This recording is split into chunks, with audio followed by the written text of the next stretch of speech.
Good evening. Tonight, the suicide of a Warren County teen is gaining nationwide attention and sparking a movement for the acceptance of transgenders. Joshua Alcorn's birth certificate listed her as a boy, but she wrote in her suicide note Sunday she was a female and wanted to be referred to as Leela. 9 on Your Side's Jason Law spoke to Leela's family and friends about her devastating suicide note. He is with us now with more. Jason? And ladies, the transgender community is really focusing on this teen's suicide as an example of what they call intolerance and ignorance towards transgenders. She was born Joshua Alcorn, but wrote in her suicide note Sunday she wanted to be remembered as Leela. Police say Leela died Sunday morning when she was hit by a semi-truck in the middle of Interstate 71. She was only 17.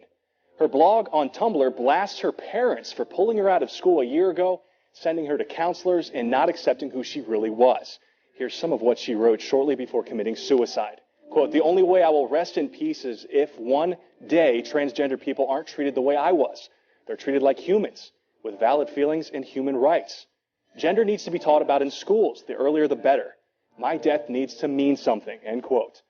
We spoke earlier today with Vicky, an advocate with the transgender support group Crossport.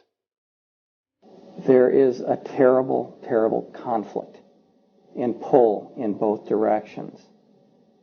And especially as a teenager, to conform to, in Leela's case, to conform to being a boy.